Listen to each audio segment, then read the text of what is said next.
নমস্কার, বাঙালি ঘরকন্যা ব্লগে সবাইকে স্বাগত জানাই। আজকে বানাবো আমি মোচার রেসিপি।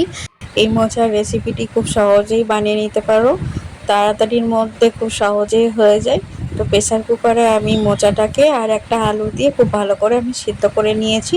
সিদ্ধ করার সময় আমি একটু নুন আর হলুদ দিয়ে সিদ্ধ করে নিয়েছিলাম।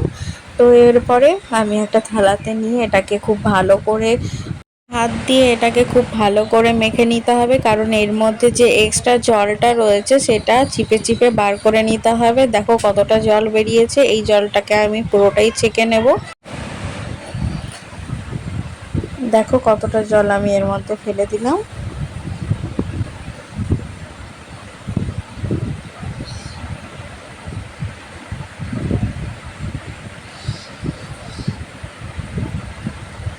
আবারও আমি ঠিক একইভাবে আমি চিপে নিচ্ছি।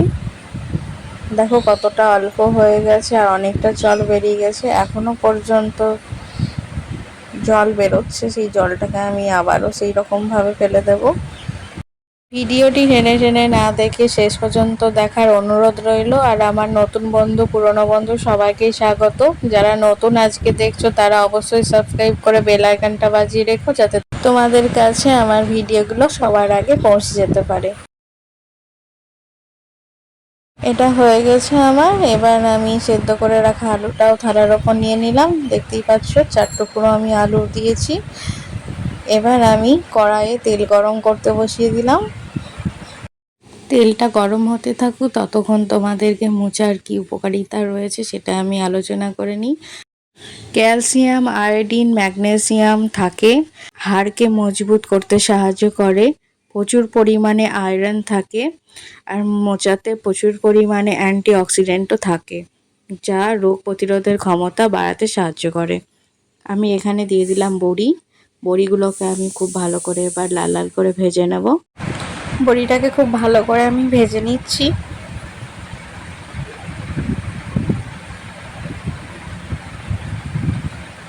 একটু লাল লাল করে ভাজবো, যাতে বড়ির যে কড়কড়ে ভাবটা সেটা থাকে। এবার আমি তুলে নিলাম।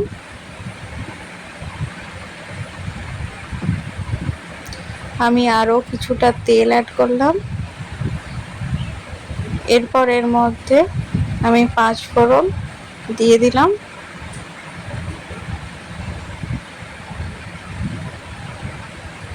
পাঁচ ফোড়নটা গরম হয়ে গেছে। এরপরে আমি ওই সেদ্ধ করে রাখা আলুটা দিয়ে দিলাম। দেখ খুব ভালো মতন আমি এটাকে ভেজে নেব।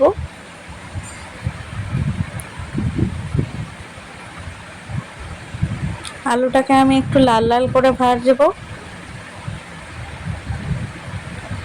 আলুটা ভাজা হতেই আমি এর মধ্যে দিয়ে দিলাম সেদ্ধ করে রাখা মোচাটা। এবার আমি খুব ভালো করে মিশিয়ে নিচ্ছি আলুর সাথে। দেখো আমি খুব ভালো করে এটাকে মিশিয়ে নিলাম।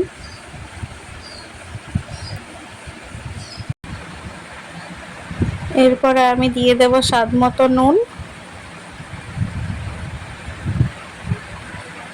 হলুদ,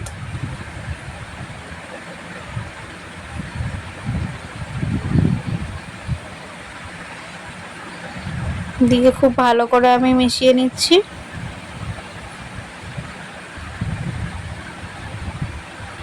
এরপরে আমি দিয়ে নেব বেটে রাখা মশলাগুলো। আদা, জিরে, লঙ্কা, টমেটো আমি বেটে রেখেছিলাম, সেটাই আমি এখানে দিয়ে দিলাম। এবার সমস্তটাকে আমি খুব ভালো করে মিশিয়ে নেব।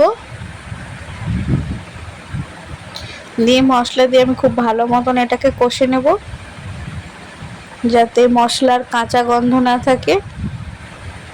চেষ্টা করবে মোচাটাকে খুব মিহি করে কাটার, কারণ মিহি করে কাটলে মোচাটা খেতে খুব ভালো হয়। 1 থেকে 2 মিনিট মতন আমি এইভাবেই কষিয়ে নেব।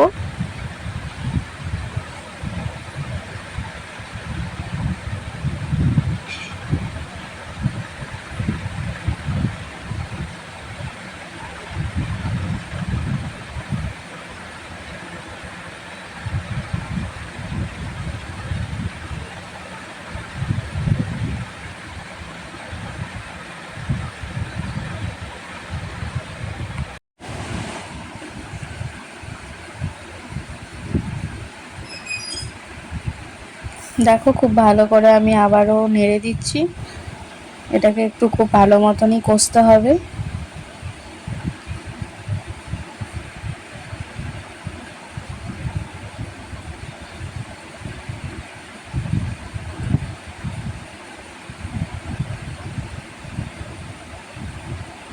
কষানো হয়ে গেছে, এবার আমি অল্প অল্প জল দিয়ে এটাকে নাড়বো। দেখো আমি অল্প জল দিলাম, দিয়ে একবার নেড়ে দিচ্ছি, আবার একটু জল দিলাম, তারপরে আবারও আমি খুব ভালো মতন এটাকে নেড়ে দিচ্ছি।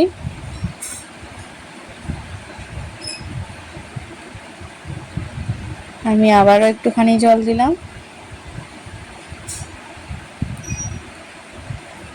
দিয়ে এটাকে আবারও মিশিয়ে দিলাম।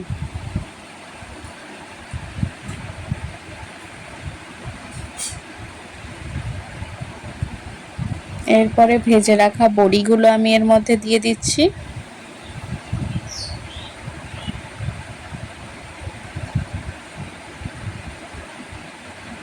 বড়ি দেওয়ার পর আমি এর মধ্যে স্বাদ মতো চিনি অ্যাড করলাম।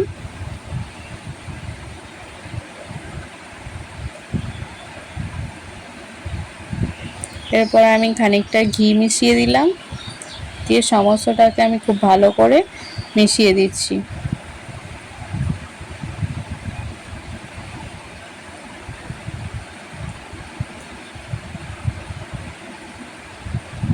এবার এটাকে খুব ভালো করে আমি মিশিয়ে দিচ্ছি।